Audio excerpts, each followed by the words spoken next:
What's up, friends? I'm Coy here in Arizona, where UConn was crowned NCAA champions in men's basketball. So congratulations to the Huskies, and we have to give a huge shout out to South Carolina, who rocked it out in the women's tournament. Rise up. Today is hashtag Your Word Wednesday, so listen to see if your vocab word made it into this show. First up, we start in our nation's capital, Washington, D.C., where President Joe Biden is prepping for an important meeting with the leader of Japan, Prime Minister Fumio Kishida.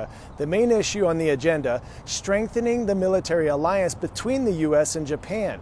Japan is widely considered the most important ally for the U.S. in Asia. The U.S. has military bases all over Japan, and coming out of this summit, the U.S. and Japan will change some rules that Biden and Kishida say will help the two countries work together better. Japan and the U.S. are also discussing how to better design and possibly produce military and defense hardware together. Why do the countries want to strengthen their bond? Well, they face many of the same threats, chief amongst them, China. The U.S. and Japan say they're concerned about China and Russia recently strengthening their relationship, and that China has expanded its military presence in the Asia-Pacific region, which could potentially endanger Taiwan. You may remember last week we talked about how China says it owns Taiwan, but Taiwan sees itself as independent. That has caused tension in the region, and Taiwan is only 62 miles from Japan's southern coast. North Korea's nuclear arsenal, the war in Ukraine, and the war in Gaza are also major concerns for both countries. The world at a historic turning point, Japanese Prime Minister Fumio Kishida tells me, ahead of a summit with U.S. President Joe Biden this week. The longtime partners will upgrade their defense relationship to the next level in the backdrop of mounting international security challenges. In our neighborhood, there are countries that are developing ballistic missiles and nuclear weapons, and others that are building up their defense capabilities in an opaque way. Also, there is a unilateral attempt to change the status quo by force in both the East China Sea and South China Sea. Kishida says soaring geopolitical tensions force Japan, long a pacifist country, to change its defense posture, moves not seen since World War II. Under his leadership, Japan plans to boost its defense spending to 2% of its GDP by 2027. And purchase weapons, including U.S.-made Tomahawk cruise missiles, acquiring counter-strike capabilities for the first time in decades. So if Japan has a security pact with the United States, why does it need counter-strike capabilities? Missile-related technology is evolving year by year.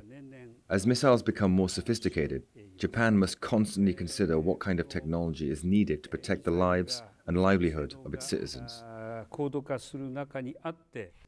Following the U.S.-Japan summit, the two nations will convene with the Philippines, the first trilateral meeting of its kind, to address rising security threats from North Korea weapons testing and aggression in the South China Sea.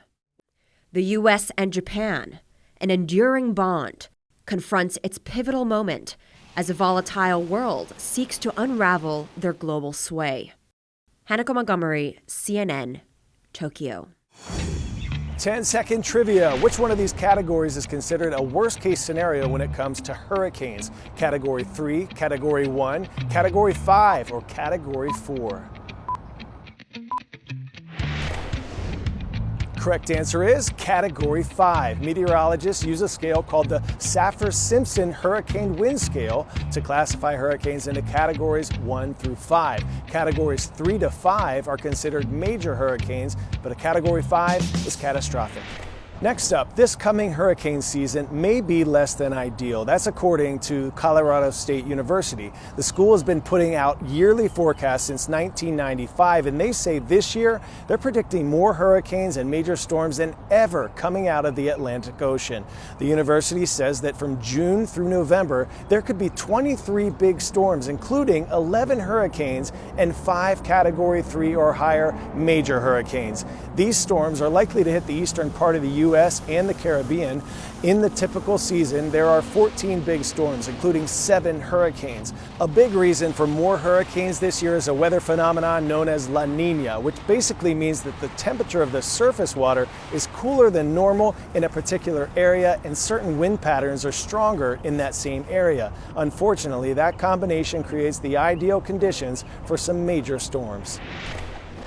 Well, indeed, our water temperatures here in the Atlantic are 3 to 5 degrees warmer than they should be at this time of year, indicative of really late April, not early April, and so our hurricane season will likely start earlier than usual. A more active season, changing to La Nina, and I'll tell you what that means in a second, and obviously the warm ocean temperatures from the record-breaking year of 2023 globally. So, Colorado State, 23, 11, and 5. Those are the numbers for storms with names, hurricanes, and majors. Now, last year, they had 13, 6, and 2, and it turned out to be 27 and 3. So they're not overestimating in April just in case. What they see is what they get here in the warm temperatures with an early start, maybe a late end. That's how we get to these numbers here. Landfall anywhere across the U.S. is never a certainty, and even this year, with all of those storms in the water, we're still only about 63% on average right now compared to what we should be in the 40s for any landfall hurricane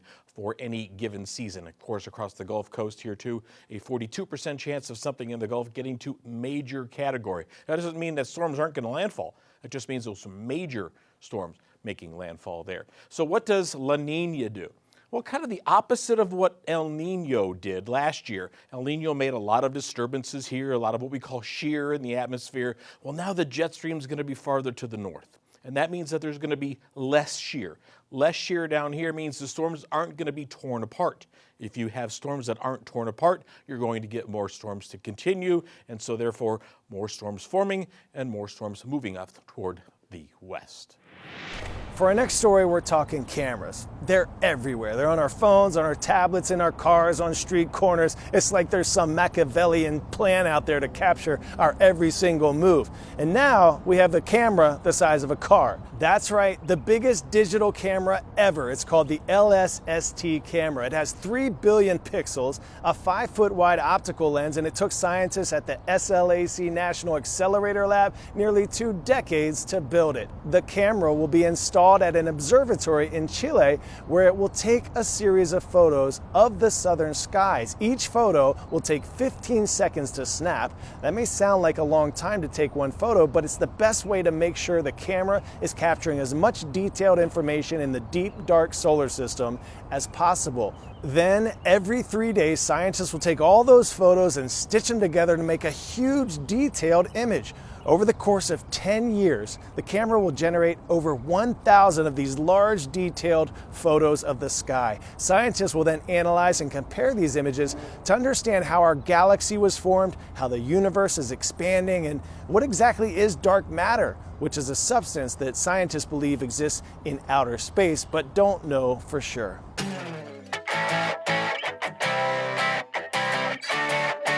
Today's story getting a 10 out of 10. We go from photos of the sky to the animals that occupy it. Birds, well in this case, parrots. Researchers have been studying how parrots interact with touchscreens. The reason? They may want to develop apps to entertain them. You see, parrots are very smart creatures, and the concern is that if you keep them cooped up as pets, they could get bored. So, what do people like to do if they get bored? Games. Apps. This is all coming from a recent paper written by researchers at Northeastern University's Interact Animal Lab and the University of Glasgow's Animal Computer Interaction Lab. So, if you get a Snapchat from Polly who wants a cracker, you'll know why. All right, superstars, congrats to Mr. Rossvalley's class at Weston Middle in Weston, Connecticut for submitting our vocab word of the day, Machiavellian, an adjective meaning to be cunning, scheming, and unscrupulous. Great job, explorers, and thanks for watching our show every day. For today's shout out, we are showing some love to Forest Park Middle School in Franklin, Wisconsin. Wildcats, rise up. And how about a shout out to Ida B. Wells Middle School in Washington, D.C. We see you, Wolves. Have an awesome day, everyone, and I'll see you right back here tomorrow on the 10.